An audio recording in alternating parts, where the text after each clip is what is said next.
NVIDIA released an update for their 10 and 20 series, so now FreeSync monitors just became a whole lot more attractive, including this BenQ Ultrawide curved monitor, 35-inch, 3440 by 1440 at 100Hz. 100Hz is decent, and with sync it's actually really good. I've been playing with FreeSync or G-Sync on for the last year. You just have to limit your frames, and you shouldn't get extra input lag, other than maybe half a millisecond, but that doesn't matter. And it smooths out all the little jitters. Really good in Quake Champions. Note, you need to use the DisplayPort cable for it, but this monitor can also be used with HDMI 2 and USB Type-C. Also has some extra USB 3 ports. So gaming on this monitor has been really smooth and good, but will you play your best on it? Probably not. When it comes to first-person shooters, I still recommend 144Hz and 240Hz. So in my opinion, that's not the intended market for this one. This is more aimed at the all-rounder market, something you could use for pretty much everything at a fairly high level, whether it's video editing or graphic design or gaming. It's not the best at anything, but it's great at a lot of things. This is actually a monitor that I loved as soon as I put it on my desk. There are certain products that just make you feel like you got something really good, and this is one of them. The high quality stand really helps. It's solid, looks great, has a cable management opening, also a tilt feature, and height adjustment. But that height adjustment is only 6cm, which is good, but ultrawides always seem too low. I think it needed to be at least 12cm. The stand is just under 50cm across, and about 24cm out. The screen is about 84cm wide, so make sure you have space on your desk. The bevel is really thin, under a centimeter, so a Logitech webcam like this will cover part of the screen. Viewing angles seem pretty good,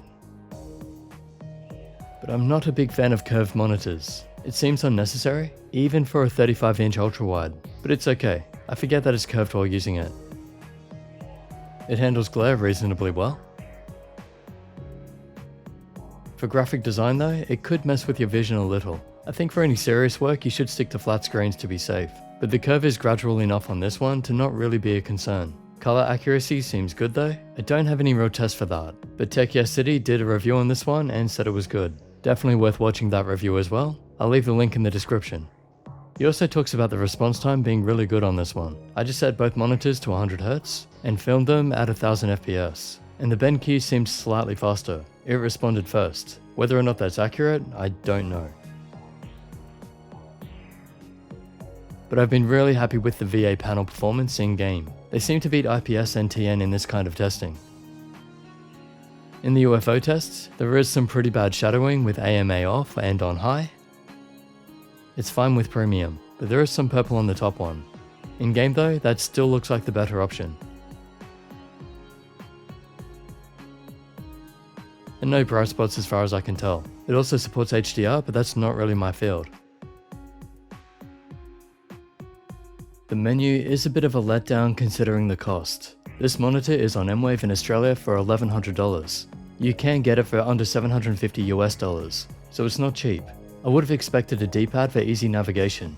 These buttons underneath are just outdated and not very comfortable to use. But there are the usual options in the menu, along with low blue light, and I usually base my reviews on actual experience rather than the marketing. But I'll just quickly note that it has eye care technology. I recommend taking breaks, don't strain your eyes. However, if you are forced to look at the screen all day, at least the low blue light and flicker-free tech should help. And there's this ambient light sensor too, where you can set the sensitivity and it will change the settings automatically. Like so.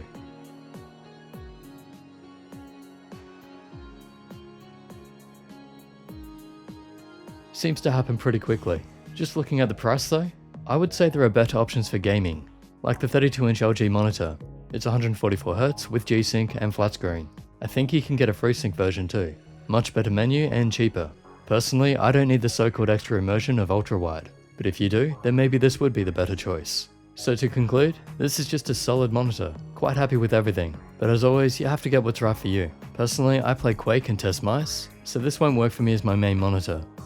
It's awesome as part of my 3-monitor setup though, so I'm going to keep using it. Ultrawide is really good for having multiple things open at once, especially when I'm streaming. If it was bigger and 144Hz, and could be raised higher, then I would probably use it as a main. Hope that helps for now. Big thanks to BenQ for sending this out for review. Not a sponsored video though, of course. All opinions are my own and honest. Usual links in the description if you want to help support the channel. And as always, subscribe, like and share this video, and I'll catch you in the next.